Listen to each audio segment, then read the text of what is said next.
So let's start this hour with a very difficult conversation.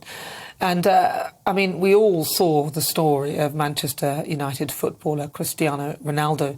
He was given compassionate leave for the club's game against Liverpool this week after he and his partner Georgina Rodriguez announced the death of their infant son in childbirth.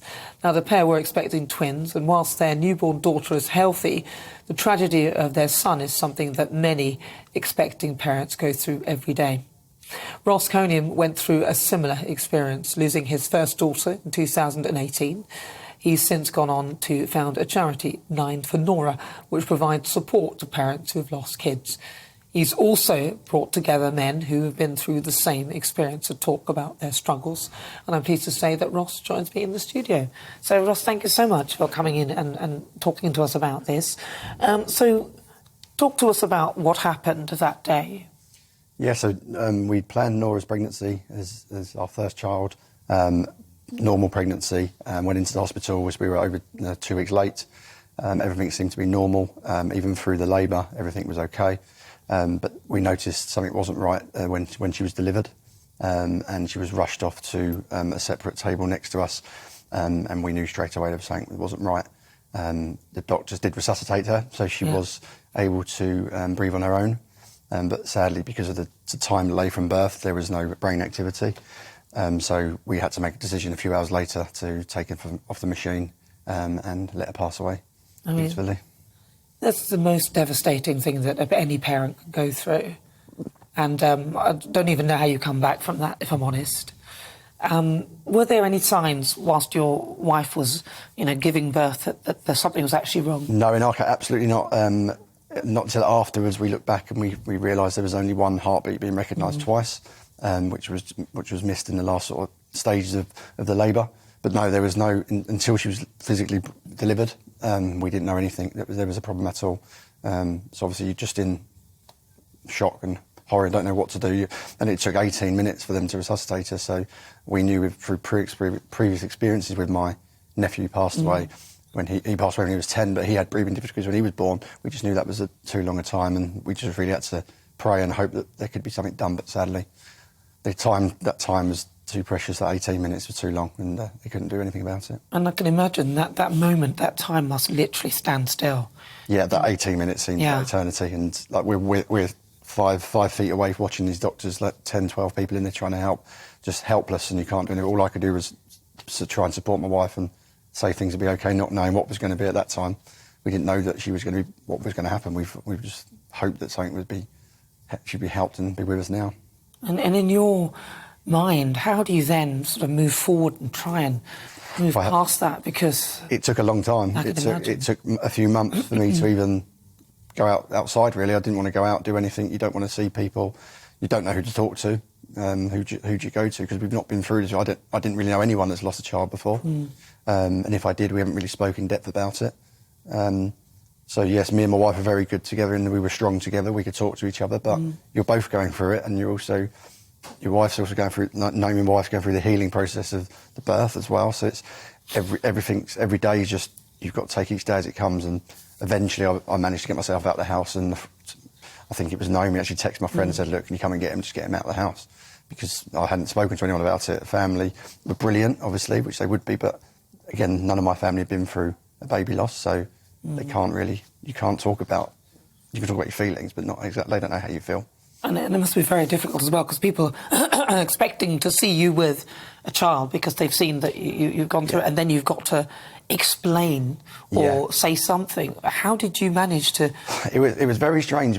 So it sounds, but looking back, I'm not sure it's the right way to do it, but there is no right way. We actually just sent a message to all of our closest friends to tell them what had happened, because there was no way I was going to call up people and do it over the phone. So we sent a message to our close friends, and then obviously it got spread around between them, and you get cards and well wishes, but yeah, that's all you can do really. You can't, what else do you do unless you know someone you can turn to that's been through it, which we didn't at the time. We just had to keep ourselves to ourselves and do what we could, and we let people know that we could let know, and then it just takes time to process it through your mind. So, but to help yourself get over this, I know that you set up a charity to help others going through.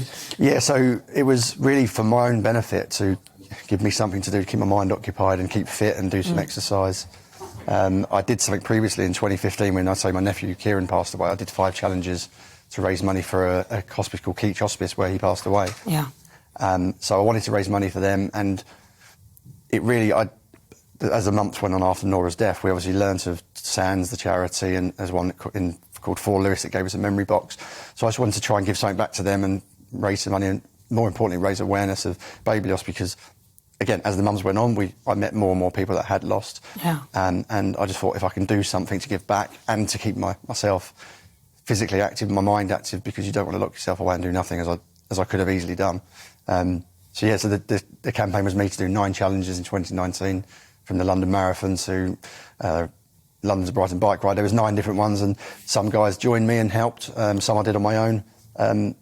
We just tried to raise money as we went along, and obviously just talk to people during these challenges. London Marathon was brilliant because you could talk to people, and I didn't run it all. I walked some, and I was talking to people, and they were asking what it was for because it was on my shirt. It was just spreading that awareness. That was the main idea from the start. So talk to me about your experience with Jake Humphries, because I know that he got involved, didn't he? That was very surreal. So I went to watch Watford play Wolves in the FA Cup semi-final in 2019, and Jake was working for BT Sport, and I just happened to be sitting a few rows in front of their studio. Now Jake Humphries, he's a presenter, isn't he? He's a sports presenter on BT Sport, yeah.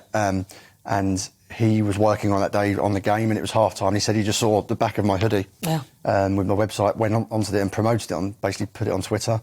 And our fundraising went from 3,000 to nearly 30,000 overnight. Amazing.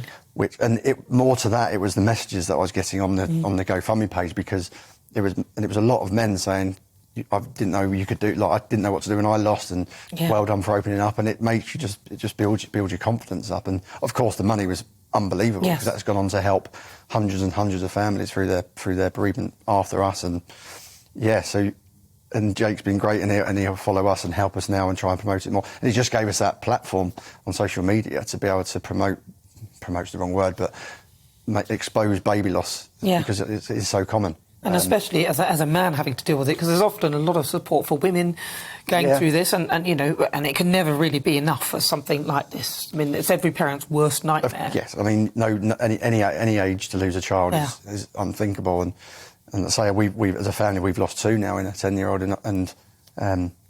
and Nora, and as a man I didn't really know where to turn. I mean, women are obviously a lot better at talking to each other now. They'll find each other somehow, and men just don't seem to do that. I mean, I didn't want to speak to anyone for 3 to 6 months, really.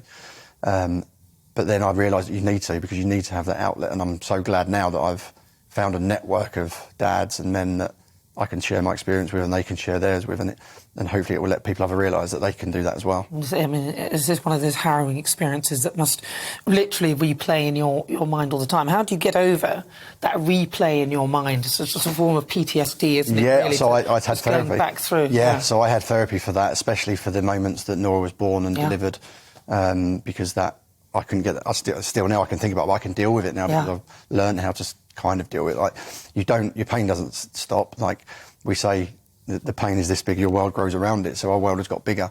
As you mentioned, we've now got our rainbow boy Ernie. He's 2.5 now. Look at him, he's lovely. And so that's actually at For Lewis at the charity. We went to see them. That's their angel wall with all the angels' names on. So and we're so fortunate to have Ernie. Like, there's so many parents out there that have lost and haven't had children and still trying, and that's harrowing itself, just thinking of those people.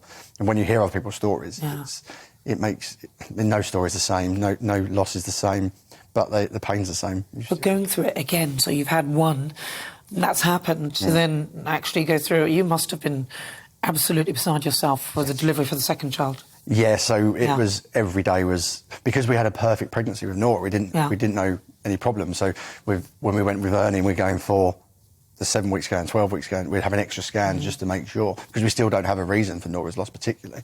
So you're panicking every time you're going for a scan. You're waiting for that heartbeat. You're waiting for the midwife to say, "Yep, everything's fine."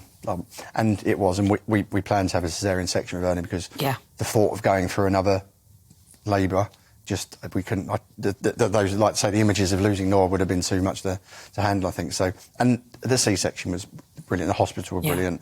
The surgeon was brilliant. They knew what had happened. And it was still a lovely experience with Ernie. But yeah, it was very, very difficult to go through that first pregnancy afterwards. Yeah. So how old is Ernie now? Ernie's 2.5. 2.5. Yeah. Like the terrible twos. Is he a terrible two? He has his moments. No, he's very lovely. And we're actually expecting another one. Yes, so we are going to have a little sister for him very, very soon. So how soon? 11 days time. 11 days yes. time. Oh my goodness. So we have a C-section booked in for a little one. Yeah. But again, it's been very different experience, and every scan you're still going to it worrying, and of course you would be. But yeah, everything seems to be going okay. So we're all wish planned, you all the best for that. And if people want to get in touch, is the charity still going? So I've got the 9fornora.co.uk website.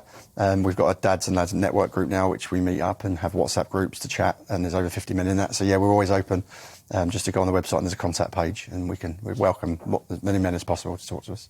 Well, Ross, listen, keep doing the good work and good luck with your next child. Wonderful, wonderful stuff. Lovely to see you again and lovely to talk to you.